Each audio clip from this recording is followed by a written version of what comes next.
trying to suppress her free speech. I'm being discriminated and filtered on YouTube. So she's got all this pent-up anger and frustration, and it starts to spill over into other areas of her life. And at some point, she gets into it with her parents. So she moves out of their house and in with her grandmother. And this sucks, and to her, this is clearly all YouTube's fault. So Nassim comes up with a plan. She's gonna retaliate against the biggest video platform in the world. So she packs a bag, and in that bag, she includes a pew-pew. So she leaves her grandmother's house in San Diego and she starts driving north towards San Bruno, California, where YouTube headquarters is. 2 days after she leaves, Nassim's dad, who we'll just call Dad learns that Nassim is missing, like she hasn't been at her grandmother's house for a while. And Dad remembers how much she's been hating YouTube lately and how she feels they've been discriminating against her. And he gets worried Nassim is about to do something crazy. So he calls the police in San Diego to file a missing persons report.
And he also tells them, like, I think my daughter's really mad at YouTube. So then police, they go out looking for her. And 3 days after Nassim has left her grandmother's house, police actually find her in Mountain View, which just happens to be near YouTube headquarters in San Bruno. And they find her asleep in her car in a Walmart parking lot. And they question her, and she's not doing anything illegal, she's just asleep. So they let her go. So then police call her dad to be like, we found Nassim, she's fine, so we let her go. And dad's like, okay, but just a heads up, she's super pissed at YouTube. And then later that morning, Nassim drives to San Bruno, and she stops at a local gun range. And there, she spends a little time firing at targets and practicing her pew-pew. Once she's done practicing, she gets back in her car and drives straight to YouTube headquarters. And then she gets there, and she parks, and she walks onto the company campus. And then she steps into a patio area full of YouTube employees, probably on their lunch break. And that is where Nassim pulls out her pew-pew and she just starts blasting. Blam, blam, and people panic and they scream and they run away. I mean, it is absolute chaos. And then a bullet hits a YouTube employee and they fall to the ground.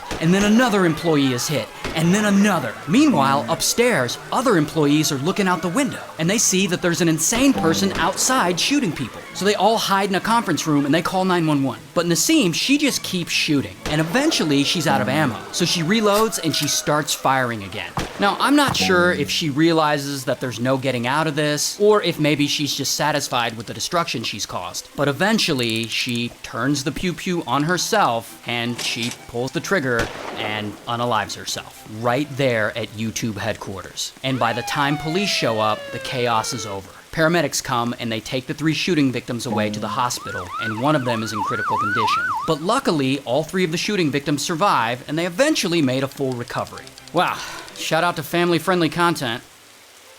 One night, this guy Ryan, he's out walking 3 dogs. Now he's a dog walker, so he's walking them for a client. And then suddenly, boom, a car pulls up and 2 men jump out. And one of them punches Ryan in the face and another tries to choke him because they're trying to steal the dogs. But Ryan, he doesn't want to let the dogs go, so he fights back. And then one of the men pulls out a pew-pew and then bang, he shoots Ryan in the chest. And Ryan falls to the ground while the men grab 2 of the dogs. And they jump in their car where a 3rd man is driving, and the 3 of them speed away. And they leave Ryan for dead, bleeding out on the sidewalk, and he's still clutching the 3rd dog while he gasps for life. Now, one of the robbers is this guy, Jalen. And Jalen and his friends had got this plan to drive around Los Angeles looking for French bulldogs to steal so that they can sell them for thousands of dollars. This is why they attacked Ryan. But the next day, after they had stolen the dogs, Jalen comes across a social media post, and it shows a picture of the 2 Frenchies he took, and it says they're missing, and that there's a reward to anyone who finds them and returns them. But here's what else the post says. The dogs Jalen took actually belong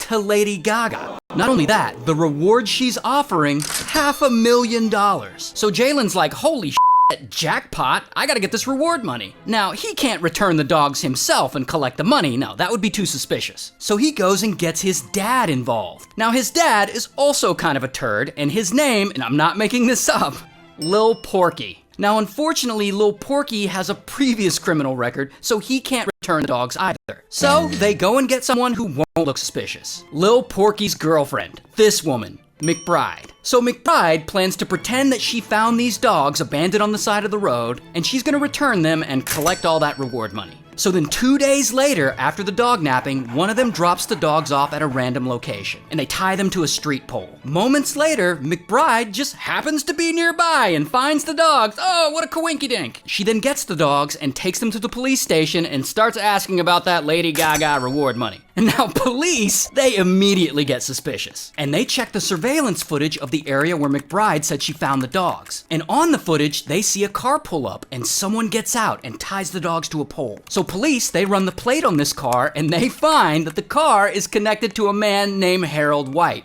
aka Lil Porky. So police, they look up Lil Porky's Instagram and his Facebook page, and they see that he's in a relationship with McBride, the very woman who found the dogs. Now, police already have a few suspects who they feel might have been involved in the dog napping. One of those suspects being Jalen. And of course, they investigate and see Lil Porky is Jalen's father. So they arrest all of them. McBride, Lil Porky, Jalen, the other 2 men involved. Now, they all get in trouble, but McBride, she actually ends up taking a plea deal, and she only gets 2 years probation for this scheme. Oh, but she's not done. Then McBride gets an attorney and she sues Lady Gaga for that $500,000 reward money, arguing that Lady Gaga's post promised anyone reward money who returned the dogs, no questions asked. And she returned the dogs, so she feels like she's entitled to that money. And on top of that, McBride sues her for another $1.5 million, claiming pain and suffering, mental anguish, and loss of enjoyment of life as a result of not being paid the initial reward money. Luckily, the judge is sane, and pretty quickly she's like, this lawsuit's bullshit, and she throws it out. So anyway, Jalen ended up getting 4 years in prison, other dog napper got 6 years.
in prison. I actually couldn't find Lil Porky's sentence, so I don't know. But the guy who actually pulled the trigger and shot Ryan, he got 21 years in prison. While Ryan, the hero of the story, he got rushed to the hospital. And he ended up having a collapsed lung and a bunch of complications. But he did survive, he did get through it, and he appears to still be working with dogs. Good for him. Shout out to Bad Romance. So this guy goes to prison because he was trying to smash on the moon. Let me explain. So the dude's name is Thad, and he's 25, he's an intern at NASA in Houston, and he's part of some elite co-op program for aspiring astronauts. I mean, this is basically his dream job. But one day, while Thad is at work, he notices this big safe in the lab. And in this safe, there are a bunch of real, actual rocks from the moon that astronauts had previously gathered from all the different moon landings. And Thad is looking at this safe like, you know, I bet these rocks would be worth a lot of money. And he also notices there aren't really any security measures around the safe. So old Thad, he comes up with a plan to steal them. Now first, he needs to figure out if someone would even buy stolen moon rocks from him. So he goes and he meets up with an old friend in Utah. This guy, Gordon. And Gordon, he agrees to find a buyer for these moon rocks that Thad is gonna steal. And Gordon, he gets online and he actually does find a potential buyer. This mineral collector from Belgium. His name's Axel, and I don't know what Axel looks like, but I assume he looks like this. Now Axel, he immediately thinks Gordon is really shady. So he goes and he secretly reports him to the FBI. And so the FBI tells Axel, look, go and email with him, start a dialogue back and forth while we investigate. Because they're trying to look into whoever this person is who's claiming to be selling moon rocks. Meanwhile, over the next few months, Thad is working on his master plan to break into the safe at the NASA lab. But then, out of nowhere, one day, bam, he meets this woman, Tiffany. And Tiffany is 22, she's also an intern at NASA, and Thad thinks she is fine. And even though Thad is already married, he really wants to smash with Tiffany. Well, lucky for him, Tiffany also thinks he is fine.